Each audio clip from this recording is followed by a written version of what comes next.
হরে কৃষ্ণ। তো আমরা শ্রীমদ্ ভগবত গীতার আলোচনার ক্লাসে সবাইকে সুস্বাগতম, কৃষ্ণপ্রীতির শুভেচ্ছা। তো আমরা শ্রীমদ্ ভগবত গীতার প্রথম অধ্যায়ে 19 নং শ্লোক পর্যন্ত আলোচনা করেছিলাম। আজকে আমরা শ্রীমদ্ ভগবত গীতার প্রথম অধ্যায়ের 20 নং শ্লোক আলোচনা করব। ওম অজ্ঞানতিমিরান্ধস্য জ্ঞানাঞ্জন শলাকয়া চক্ষুরুন্মীলিतं येन তস্मै শ্রীগুরুবে নমঃ। শ্রীচৈতন্যমনোভীষ্টং স্থাপিतं येन ভূতলে স্বয়ং রূপ কदा मह्यं ददाति स्वपदान्तिकं। वन्दे अहं श्रीगुरो श्रीयुतपदकमलं श्रीगुरून् वैष्णवांश्च श्रीरूपं साग्रजातं सगण रघुनाथान्वितं तं सजीवं साद्वैतं सावधूतं परिजनसहितं कृष्णचैतन्यदेवं श्रीराधाकृष्णपादान् सहगण ललिता श्रीविशाखान्वितांश्च। नमोऽयं विष्णुपादाय कृष्णप्रेष्ठाय भूतले श्रीमते भक्तिवेदान्त स्वामिनीति नामिने। नमस्ते सरस्वती देवे गौरवाणी प्रचारिणे निर्विशेष शून्यवादी पाश्चात्य देशतारिणे। नमो महावदन्नाय कृष्ण प्रेम प्रदायते कृष्णाय कृष्ण चैतन्य नाम्ने गौरतिषे नमः। हे कृष्ण करुणा सिंधु दीनबंधु जगत्पते गोपेश गोपिका कांतो राधा कांतो नमोस्तुते। तप्त कांचन गौरांगी राधे वृंदावनेश्वरी वृषभानुसुते देवी प्रणमामि हरिप्रिये।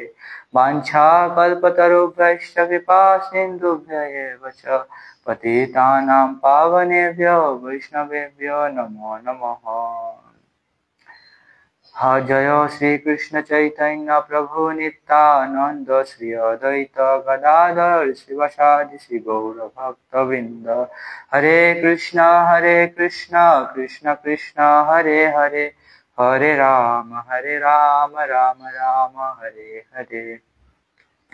ओम नमो भगवते वासुदेवाय। ओम नमो भगवते वासुदेवाय। ओम नमो भगवते वासुदेवाय। मुखं करोति वाचालं पंगु उल्लङ्घयते गिरिं यत्कृपातमहं वन्दे श्रीगुरुदीनतारिणं श्रीचैतन्य ईश्वरं परमानन्दमाधव। সবাইকে সুস্বাগতম, কৃষ্ণপ্রীতির শুভেচ্ছা, অভিনন্দন। তো আমাদের শ্রীমদ্ ভগবত গীতা আলোচনার প্রথম অধ্যায় 19 নং শ্লোক পর্যন্ত আমরা আলোচনা করে ফেলেছি। সেখানে আমরা অর্জুন বিভিন্ন বিষয়ে আলোচনা করেছি। তো আজকে আমরা শ্রীমদ্ ভগবত গীতার প্রথম অধ্যায় 20 নং শ্লোক আলোচনা করব। তো অত্যন্ত গুরুত্বপূর্ণ এই শ্লোক, তো আমরা আজ আলোচনা করব। ওম শ্রীমদ্ ভগবত গীতা প্রথম অধ্যায় অর্জুন বিষাদ যুগ 20 নং শ্লোক। अतो व्यवस्थितान् दृष्टा धर्तराष्ट्रान् कपिध्वज प्रवृत्ते शस्त्रसम्पाते धनुरुद्यम्य पाण्डव ऋषिकेशं तदा वाक्यम् इदमाहो महीपते। तो আবার পাঠ করব। अतो व्यवस्थितान् दृष्टा धर्तराष्ट्रान् कपिध्वज प्रवृत्ते शस्त्रसम्पाते धनुरुद्यम्य पाण्डव ঋষিকেশম তদা বাক্যমিদমাহো মহীপতে। অনুবাদ: সেই সময় পাণ্ডুপুত্র অর্জুন হনুমান চিহ্নাঙ্কিত পতাকা শোভিত রথে অধিষ্ঠিত হয়ে তার ধনুক তুলে নিয়ে শরনিক্ষেপ করতে প্রস্তুত হলেন। হে মহারাজ, ধৃতরাষ্ট্রের পুত্রদের সমরসজ্জায় বিন্যস্ত দেখে অর্জুন তখন শ্রীকৃষ্ণকে এই কথাগুলি বললেন। তাৎপর্য করেছেন his divine grace Shri Bhaktivedanta স্বামী প্রভুপাদ, জগৎ গুরু শিল প্রভুপাদ কি জয়। তাৎপর্য: যুদ্ধ শুরু হওয়ার মুহূর্তে উপরোক্ত বাক্যালাপ থেকে বোঝা যায় যে কুরুক্ষেত্রে ভগবান শ্রীকৃষ্ণের দ্বারা প্রত্যক্ষভাবে পরিচালিত পাণ্ডবদের অপ্রত্যাশিত সমরসজ্জা দেখে ধৃতরাষ্ট্রের পুত্রেরা অত্যন্ত হতোদ্যম হয়ে পড়েছিল। অর্জুনের রথে হনুমান চিহ্নাঙ্কিত ধ্বজাও একটি বিজয়সূচক ইঙ্গিত, কারণ রাম এবং রাবণের যুদ্ধে হনুমান শ্রী রামচন্দ্রকে সহযোগিতা করেছিলেন এবং শ্রী রামচন্দ্র বিজয়ী হয়েছিলেন। এখন এখানে অর্জুনকে সাহায্য করবার জন্য তার রথে শ্রী রামচন্দ্র ও হনুমান দুজনেই উপস্থিত রয়েছেন। শ্রীকৃষ্ণই হচ্ছেন শ্রী রামচন্দ্র এবং যেখানেই ভগবান শ্রী রামচন্দ্র থাকেন সেখানেই তার নিত্য সেবক হনুমান এবং নিত্য সঙ্গিনী সৌভাগ্য লক্ষ্মী সীতা দেবী উপস্থিত থাকেন। তাই অর্জুনের কোনো শত্রুর ভয়েই ভীত হওয়ার কারণ ছিল না। তার সবচেয়ে বড় কথা হচ্ছে যে সমস্ত ইন্দ্রিয়ের অধীশ্বর ভগবান শ্রীকৃষ্ণ তাকে পরিচালিত করবার জন্য স্বয়ং উপস্থিত ছিলেন। এভাবে যুদ্ধ সম্পাদনের জন্য সমস্ত ভালো পরামর্শই অর্জুন পাচ্ছিলেন। তার নিত্যকালের ভক্তের জন্য ভগবানের দ্বারা আয়োজিত এইরকম শুভ পরিস্থিতি সুনিশ্চিত জয়ের ইঙ্গিত বহন করছিল। হরে কৃষ্ণ। তো আজকে আমরা আলোচনা করতেছি শ্রীমদ্ ভগবত গীতার প্রথম অধ্যায় অর্জুন বিষাদ যুগের 20 নং শ্লোক। তো এখানে আমরা দেখতে পাচ্ছি যে বলা হচ্ছে যে সেই সময় পাণ্ডুপুত্র অর্জুন হনুমান চিহ্নাঙ্কিত পতাকা শোভিত রথে অধিষ্ঠিত হয়ে তার ধনুক তুলে নিয়ে স্মরণিক্ষেপ করতে প্রস্তুত হলেন।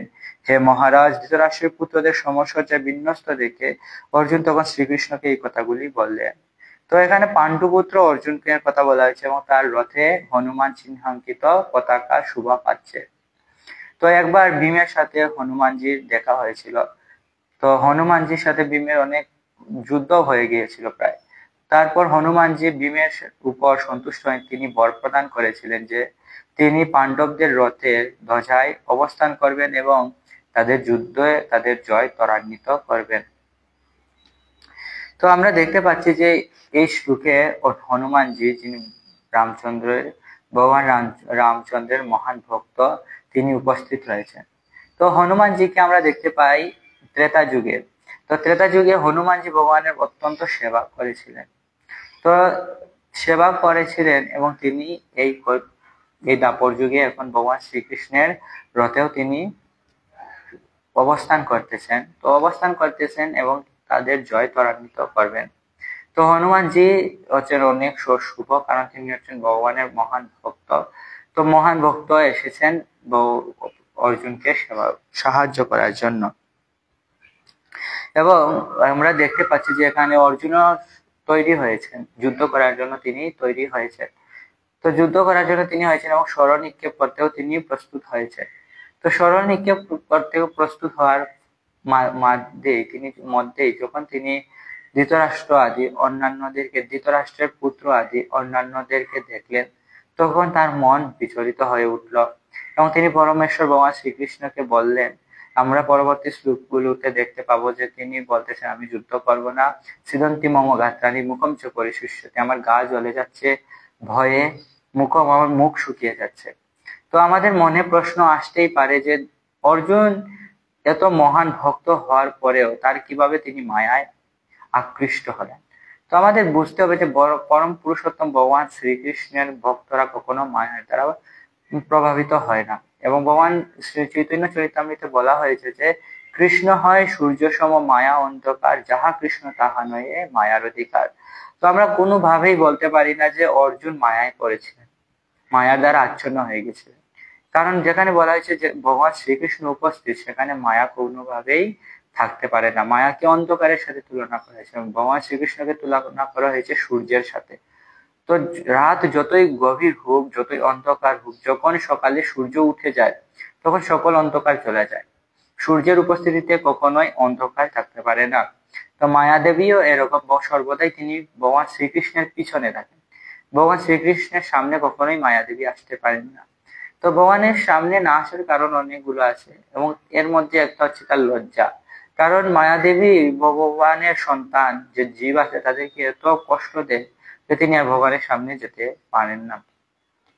তো আমরা এখানে দেখতে পাচ্ছি যে অর্জুনের সম্মুখে স্বয়ং পরম পুরুষোত্তম ভগবান, যিনি অনাদির আদি গোবিন্দ সর্বকারণের কারণ, তিনি উপস্থিত রয়েছেন।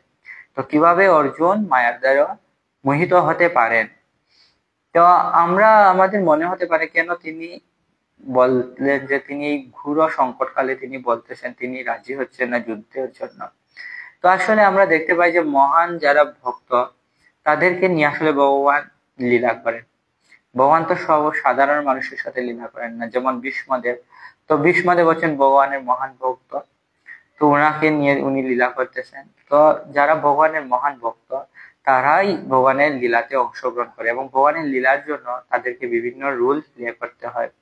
তো বলতেছে যে বৈষ্ণবের আচরণ বিজ্ঞ মানুষও বুঝতে পারে না। শাস্ত্রে বলা হয়েছে বিজ্ঞ যারা ব্যক্তি তারাও বৈষ্ণবদের, যারা ভগবানের ভক্ত, তাদের আচরণ বুঝতে পারে না। এবং অনেক লীলা আছে যেখানে অনেক বড় বড় ঋষিরা ভগবানের ভক্তদের লীলা বুঝতে পারে না। যেমন শৃঙ্গি মুনি, সে বুঝতে পারলো না কেন পরীক্ষিত মহারাজ সৌমিত মুনির গলায় মৃত সাপ দিয়ে দিলেন। তিনি না বুঝেই তাকে অভিশাপ দিয়ে দিলেন। তারপরে ইন্দ্রদুম্ন মহারাজ ভগবানের লীলা দেখে হাসতেছিলেন, কিন্তু একজন মুনি ছিলেন, তিনি ভাবলেন যে তার উপর হাসতেছে, তিনি অভিশাপ দিয়ে দিলেন। তো ভগবানের যারা ভক্ত তাদের লীলা বোঝা আমাদের পক্ষে সম্ভব নয়। তো এবং ভগবানের ভক্তরা কখনোই মায়ার দ্বারা আচ্ছন্ন হয় না। তো এখানে আমাদের প্রশ্ন আসতে পারে যে অর্জুন কেন তাহলে মায়ার দ্বারা আচ্ছন্ন হলো? তো ভগবানের এখানে অর্জুনকে বলাও আসলে, অর্জুন আসলে মায়ার দ্বারা প্রভাবিত হয়নি, অর্জুন আসলে যুগ মায়ার দ্বারা প্রভাবিত হয়েছিলেন। তো মায়া হচ্ছে এই জড়জগতের, ভগবান যুগমায়া হচ্ছে ভগবান শ্রীকৃষ্ণ যার আশ্রয়ে লীলা করেন তিনি, এবং এই যুগমায়ার কারণে অর্জুন সাময়িকভাবে, ভগবানের যুগমায়ার কারণে অর্জুন সাময়িকভাবে ভুলে গেছিলেন তার ধর্মের, তিনি করুণা প্রদর্শন করতে চান। এবং ভগবান শ্রীমদ্ ভগবদ গীতার ৪র্থ অধ্যায়ে বলেছেন, স এবং পরম্পরা প্রাপ্ত মিমম রাজস্বয় বিদু স্বকালে নেহ মহতা যুগ নষ্ট তপ। তো এই যে ভগবান শ্রীমদ্ ভগবদ গীতা, তা হচ্ছে যুগ যুগ ধরে পরম্পরাক্রমে আসতেছিল, কিন্তু হঠাৎই এবং কালের বিবর্তনে সেই পরম্পরা নষ্ট হয়ে যায়, এবং সেই শ্রীমদ্ ভগবদ গীতার জ্ঞান কি হয়, বিলুপ্ত হয়ে যায়। তারপরে শ্লোকে ভগবান বলতেন যে স এবায় ময়া তেয়দ্য যুগপ্রুক্ত পুরাতন। তো ভগবান শ্রীমদ্ ভগবদ গীতার এই জ্ঞান অর্জুনকে দান করেছিলেন, কারণ অর্জুন ছিলেন পরম পুরুষোত্তম ভগবান শ্রীকৃষ্ণের প্রিয় ভক্ত। এবং ভগবান বলতেছে তুমি যেহেতু আমার প্রিয় ভক্ত এবং তুমি যেহেতু এই জ্ঞান হৃদয়ঙ্গম করতে পারবে, তাই আমি তোমাকে সেই জ্ঞান বলতেছি। তো এই যে ভগবান, এই যে অর্জুনের যে মোহিত হয়ে যাওয়া, জ্ঞানের অজ্ঞানতায় মোহিত হয়ে যাওয়া, তার পিছনের কারণ হচ্ছে শ্রীমদ্ ভগবদ গীতার আবির্ভাব। তো ভগবান শ্রীকৃষ্ণ পুনঃ প্রতিষ্ঠা করতে চেয়েছিলেন এই শ্রীমদ্ ভগবদ গীতাকে। এই জন্য অর্জুন কি সাময়িকভাবে ভগবানের লীলায় অংশগ্রহণ করার জন্য ভগবানের ইচ্ছাতেই তিনি মোহিত হয়ে গেছেন। আমরা দেখতে পাই যে ভীষ্মদেব মহান ভক্ত, কিন্তু মহান ভক্ত হওয়ার পরেও তিনি ভগবানের বিরুদ্ধে আচরণ করতেছে। তার কারণ হচ্ছে যে ভগবানের এই জড়জগতে অবতীর্ণ হওয়ার কারণ হচ্ছে যে ভগবান ধরিত্রী মাতার কাছে, ধরিত্রী মাতা একবার ভগবানের কাছে প্রার্থনা করেছিলেন যে আমার এই ধরিত্রীতে অনেক পাপী মানুষ বেড়ে গেছে এবং তাদের পাপ নেওয়া আমার জন্য অসহনীয় হয়ে উঠেছে। তখন ভগবান শ্রীকৃষ্ণ এই ধরিত্রী মাতা থেকে ভার লাঘবের জন্য, এত পাপিষ্ট হয়ে গিয়েছিল যে তাদেরকে হনন করার, তাদেরকে হত্যা করার জন্য পরম পুরুষোত্তম সেই ভার লাঘব করার জন্য অবতীর্ণ হয়েছিলেন। তো আমরা ভীষ্মদেব ভগবানের লীলাতে সাহায্য করেছিলেন।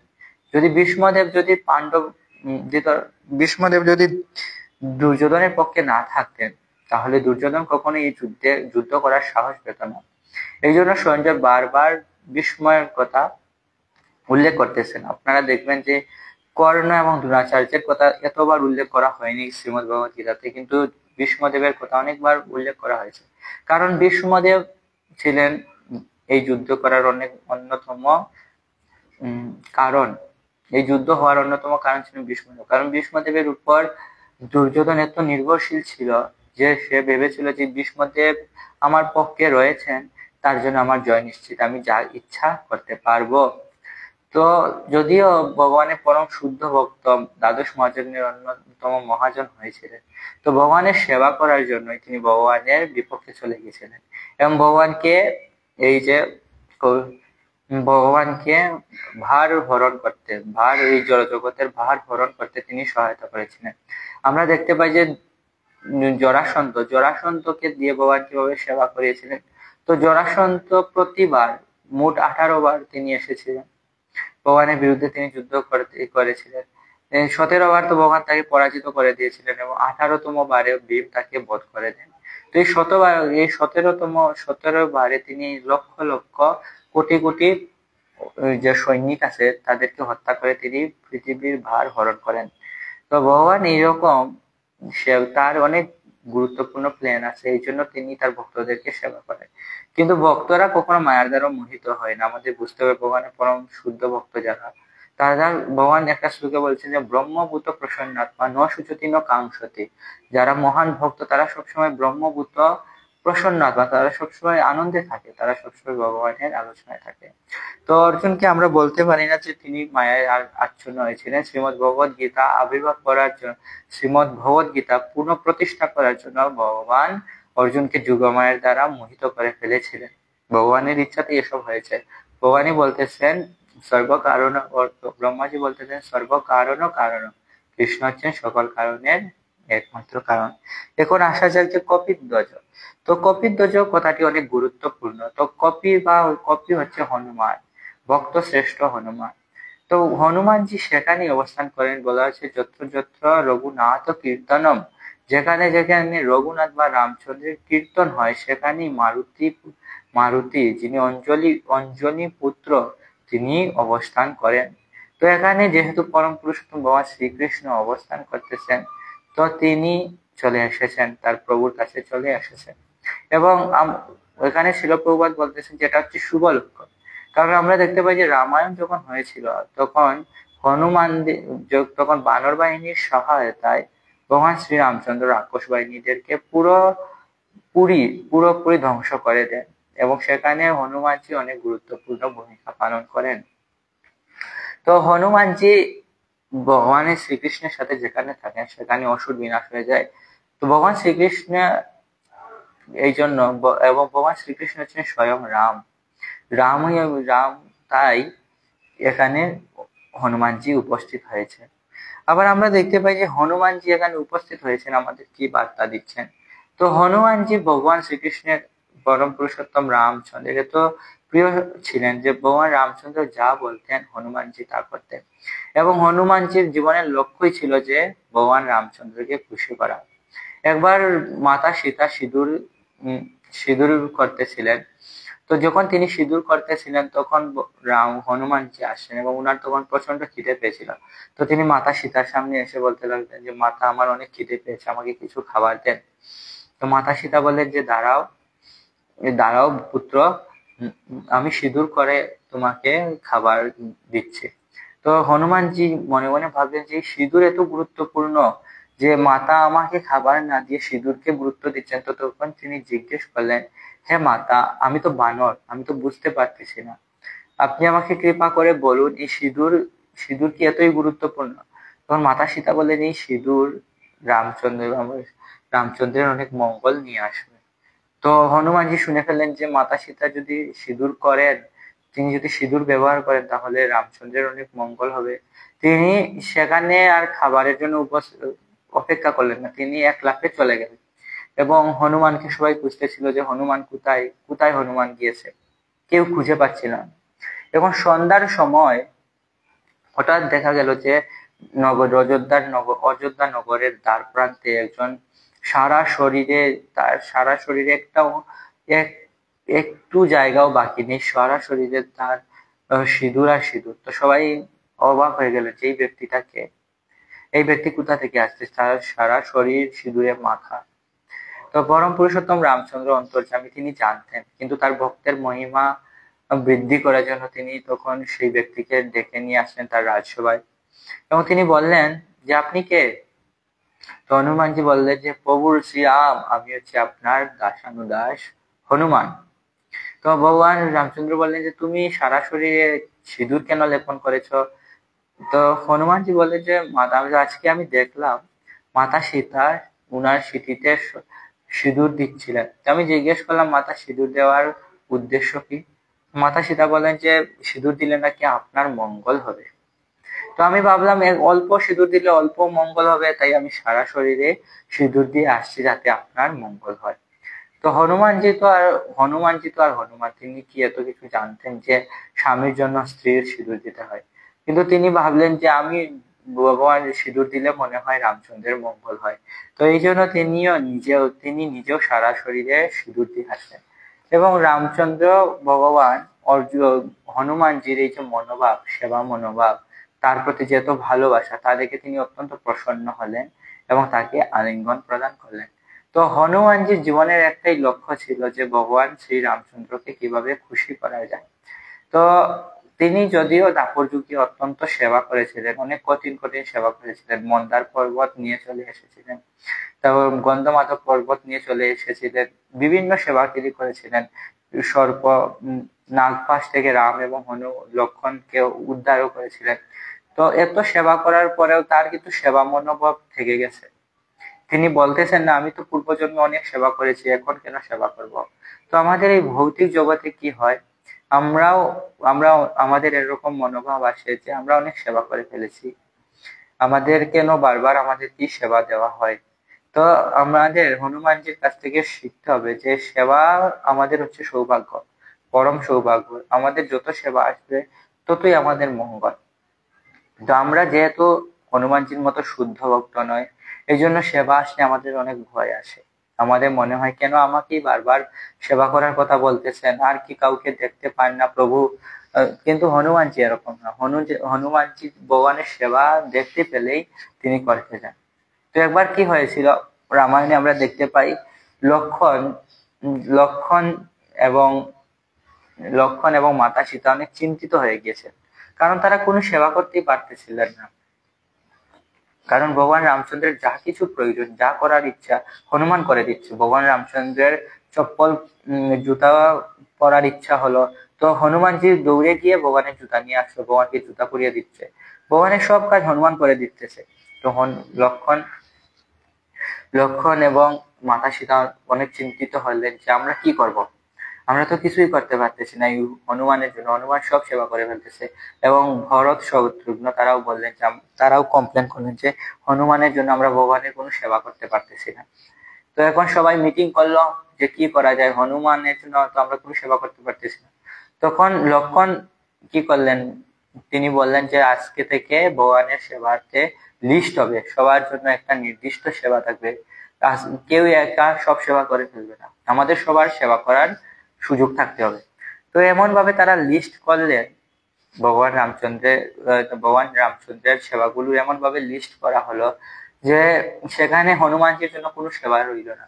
তো হনুমানজি দেখলেন, দেখে তিনি কেঁদে ফেললেন, কারণ আমার জীবনে তো ভগবান রামচন্দ্রের সেবা ছাড়া আর কিছু নেই, আমি কাকে নিয়ে কি নিয়ে বাঁচবো, আমি ব্রহ্মচারী মানুষ, ভগবানের সেবা করেই আমি বাঁচি। তো হনুমানজি অনেক দুঃখিত হয়ে গেলেন রাজসভার মধ্যেই। এবং মাতা সীতা এবং লক্ষণ এমন ভাবে করেছিলেন যে হনুমানজি কোনো সেবা পেলেন না, তারা সবাই সেবা পেলেন কিন্তু হনুমানজি আর সেবা পেলেন না। প্রথমে তিনি সবকিছু করতেছিলেন, কিন্তু পরে তাদের মিটিং এর ফলে আর তিনি কিছু করতে পারতেছেন। তো তিনি অত্যন্ত কান্না করতেছেন, এমন সময় ভগবান শ্রীরামচন্দ্র হাই তুললেন এবং হনুমানজি দেখলেন যে হাই তোলার ফলে যে যখন মুখের সামনে তুড়ি দিতে হয় এইরকম, তো এই তুড়ি দেওয়ার সেবাটা কাউকে দেওয়া হয়নি। তো তিনি তখন লাফ দিয়েই ভগবানের পাশে চলে এলেন এবং ভগবান রামচন্দ্রের মুখের সামনে তুড়ি দিলেন এবং ভগবান রামচন্দ্রকে বললেন যে ভগবান, আমি আমি যে আপনার সেবা ছাড়া বাঁচতে পারবো না, আমি কিভাবে আপনার সেবা ছাড়া বাঁচবো। তো যারা মহান ভক্ত তারা ন ধনম ন জনম ন সুন্দরী বা কবিতা, তারা ধন চায় না, জন চায় না, সুন্দরী স্ত্রীও চায় না, তারা কি চায়, সেবায় অধিকার দিয়ে কর নিজ দাসী, তুমি আমাকে তোমার সেবা দিয়ে তোমার দাসীতে পরিণত করো। তো যারা শুদ্ধ ভক্ত তাদের একটাই অভিলাষ যে আমি ভগবানের দাসী হব, আমি ভগবানের সেবার অধিকার থাকবে। তো এই জন্য হনুমানজি ভগবান শ্রী রামচন্দ্রের কাছে গেলেন এবং বললেন যে হে পরম পুরুষোত্তম ভগবান, আমি আপনার সেবা ছাড়া কিভাবে বাঁচবো, দয়া করে আপনি আমাকে আপনার সেবায় নিযুক্ত করেন। আমরা যখন হরে কৃষ্ণ মহামন্ত্র কীর্তন করি, হরে কৃষ্ণ কৃষ্ণ কৃষ্ণ হরে হরে, হরে রাম রাম রাম হরে হরে, তার অর্থ হচ্ছে হে শ্রীমতী রাধা রানী, হে ভগবান শ্রীকৃষ্ণ, আপনারা আপনার প্রেমময়ী সেবায় আমাকে নিযুক্ত করেন। তো যারা ভক্ত তাদের তো যারা ভক্ত তাদের লক্ষ্যই হচ্ছে ভগবানের সেবা করা, তারা চায় না যে বড় লোক হবো, ন ধনম ন জনম সুন্দরী, আমরা কিছু চাই না, ভগবান আমি শুধু তোমার সেবা করতে চাই। তো যেহেতু হনুমানজি ছিলেন পরম শুদ্ধ ভক্ত, তাই তিনি পরম শুদ্ধ ভক্ত, তাই তিনি ভগবান রামচন্দ্রকে বললেন যে দেখো প্রভু, আমার কোনো সেবা নেই, আমি কিভাবে বাঁচবো, কিন্তু এই সেবাটা আপনার হাই যখন আপনি তুলবেন তখন আপনার মুখের সামনে তুলে দেওয়ার সেবাটা কেউ নেয়নি, দয়া করে আপনি আমার এই সেবাটা দিয়ে দেন। তো রামচন্দ্র তো ভক্তের তার ভক্তের ভালোবাসায় তিনি অত্যন্ত মর্মাহত হলেন, কারণ আমার ভক্তের কোনো সেবা নেই। তিনি বললেন যে হে হনুমান, এই সেবা তোমার। এখন হনুমানজি কি হলো, তিনি সবসময় ভগবানের পাশে বসে থাকতেন। ভগবান কখন হাই তুলবেন এবং তার মুখের সামনে তিনি তুড়ি বাজাবেন, তো এভাবে তিনি বসে থাকলেন। তখন রাত হয়েছে ঘুমিয়েছেন এবং ভগবান হঠাৎ রাতে হাই তুলেছেন এবং হনুমানজি দৌড়ে গিয়ে তার মুখের সামনে তুড়ি দিতে শুরু করছেন এবং মাতা সীতা অনেক বিব্রত হয়ে গেছেন, বলতেছেন যে হনুমান, তুমি এত রাতে ঘরে কি করতেছ? তো হনুমানজি বলতেছেন যে আমি ভগবানের সেবা করতেছি। তো ভগবানের মুখের সামনে আমার যে তুড়ি দেওয়ার সেবা, আমি তা করতেছি। তখন মাতা সীতার অনেক কষ্ট লাগলো, কারণ তিনি বুঝতে পারলেন যে এই যে হনুমান, তার জীবনের একমাত্র লক্ষ্যই হচ্ছে ভগবানের সেবা করা, সে ভগবানের সেবা ছাড়া বাঁচবে না। এবং তখন মাতা সীতা অনেক দুঃখিত হলেন যে আমি তার সেবা কেড়ে নিয়েছি, আমরাই তার সেবা যা ছিল আমরা কেড়ে নিয়েছি। তখন আবার হনুমানজিকে তার ভগবান রামচন্দ্রের যে সেবা ছিল ফিরিয়ে দেওয়া হলো। তো হনুমানজি ভগবানের সেবা করে অনেক আনন্দ পেতেন। তো যদিও তিনি ত্রেতা যুগে অনেক সেবা করেছিলেন, দ্বাপর যুগে তিনি আবার চলে আসছেন কুরুক্ষেত্রের যুদ্ধে। সেখানে ভগবান শ্রীকৃষ্ণ উপস্থিত আছেন এবং তিনি ভগবানের সেবা করতেছেন, বলতেছেন আমি যুদ্ধে আপনার সহায়তা করব, আপনার রথে উপস্থিত থেকে সর্বদা আপনার সঙ্গ লাভ করব এবং যুদ্ধে আপনাদেরকে সহায়তা করব। তো এটা হচ্ছে মহান ভক্তদের লক্ষণ। এবং আমরাও শিখতে পারি হনুমানজির কাছ থেকে, আমরাও যদি ভগবানের সেবায় যুক্ত থাকি, ভগবানের সেবা করতে আগ্রহী হয়, তাহলে আমরাও সেই পরম সুখ লাভ করতে পারবো। এবং এখানে আরেকটা লক্ষ্য রয়েছে যে যদিও হনুমানজি হচ্ছেন ত্রেতা যুগের এবং অর্জুন হচ্ছেন দ্বাপর যুগের, কিন্তু তারা দুইজন একজন আরেকজনকে সেবা সুযোগ কি করতেছে, সহায়তা করতেছে না। তো এর কারণ হচ্ছে তাদের দুইজনেরই কেন্দ্রটা হচ্ছে এক, সে হচ্ছে ভগবান শ্রীকৃষ্ণকে সন্তুষ্ট করা। তো শিল প্রভুপাদ বলেন যে ইউনিভার্সাল ব্রাদারহুডের আগে ইউনিভার্সাল ফাদারহুড প্রয়োজন। আমরা দেখুন, আপনারা লিগ অফ নেশন ছিল প্রথমে, তারপর জাতিসংঘ, ইউনাইটেড নেশন গঠন করা হলো, তারপরেও সারা পৃথিবীতে কিন্তু শান্তি প্রতিষ্ঠা করা যাচ্ছে না। তো শান্তি প্রতিষ্ঠা করা যাচ্ছে না কারণ প্রত্যেকটা জীব নিজেকে ভাবতেছে আমি হচ্ছি ভোক্তা, সবকিছুর একমাত্র মালিক হচ্ছি আমি।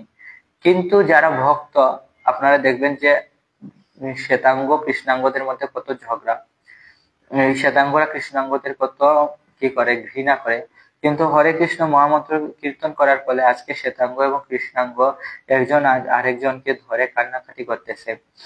বিভিন্ন দেশের মধ্যে রাশিয়া ইউক্রেনের মধ্যে যুদ্ধ হচ্ছে, কিন্তু মায়াপুরে রাশিয়া এবং ইউক্রেনের ভক্ত একজন আরেকজনকে ধরে কান্না করতেছে।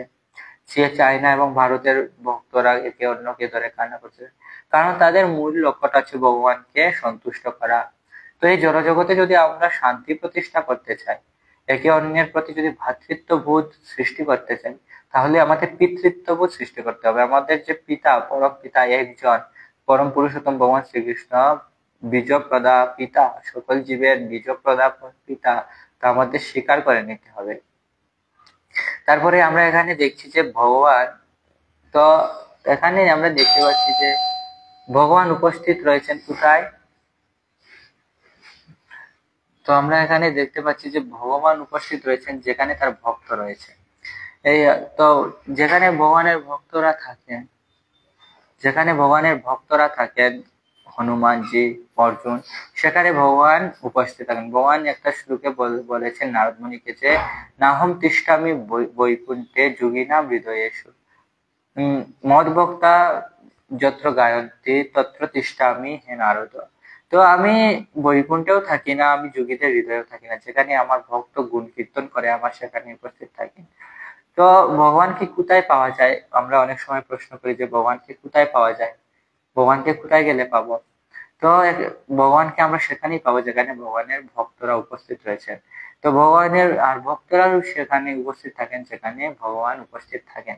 প্রহ্লাদ মহারাজ বলছেন যে আমাকে আপনি নরকে পাঠিয়ে দেন, আমার কোনো সমস্যা নাই, কিন্তু আপনার এমন জায়গায় আমাকে পাঠাবেন না যেখানে আপনার নাম স্মরণ আমি করতে পারবো না। আর আপনার নাম যদি আমি স্মরণ করতে পারি তাহলে আমার কাছে নরকও নরক নয়। তো যারা ভগবানের ভক্ত তারা সর্বদা ভগবান শ্রীকৃষ্ণের সান্নিধ্যে থাকে, ভগবানের যেখানে সেখানেই তারা অবস্থান করে। এবং ভগবানকে কে দিতে পারে? ভগবানকে তার ভক্তরাই দিতে পারে। তুমি তো বলা হয়েছে যে কৃষ্ণ সে তোমার, তুমি দিতে পারো, তোমারও শপথই আছে।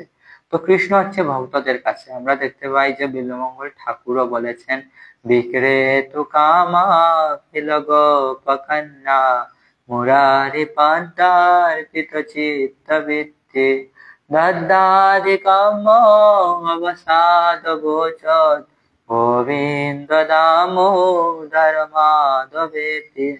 তো বিক্রেত কামা ছিল গোপকন্যা, তারা যারা গোপকন্যা ছিল তারা ভগবানকে বিক্রি করে দিতেছে। বলতেছে তারা যখন হাটে যেত, কোনো কিছু নিয়ে যেত, তখন তারা এরকম বলতো যে যে কৃষ্ণ লাগবে গো কৃষ্ণ, 1 কেজি কৃষ্ণ, 1 কেজি কৃষ্ণ নিয়ে নাও, 1 লিটার কৃষ্ণ নিয়ে নাও। তো তারা দুধ বিক্রি করতো, কিন্তু তারা এত কৃষ্ণ ভাবনাময় ছিল যে তাদের দুধ নাম আসতেছে না, তারা কৃষ্ণই বলে দিচ্ছে যে 1 কেজি কৃষ্ণ কিনে নাও, 1 লিটার কৃষ্ণ নিয়ে নাও। এবং যিনি বলতেছেন, যিনি কিনতে আসতেছেন তিনিও তো আরেকজন গোপী, তিনি বলতেছেন যে 1 কেজি কৃষ্ণের কৃষ্ণ কত কৃষ্ণ, মানে এক এক 1 কেজি দুধের দাম কত টাকা, আমরা এরকম বলবো না। কিন্তু গোপী বলতেছেন 1 কেজি কৃষ্ণের কৃষ্ণ কত কৃষ্ণ। তো তারা এত কৃষ্ণময় হয়ে গেছেন যে তারা, তাদের মধ্যে বিল্বমঙ্গল ঠাকুর বলতেছে যে গোপীরা, গোপকন্যারা কৃষ্ণকে বিক্রি করে দিতেছে।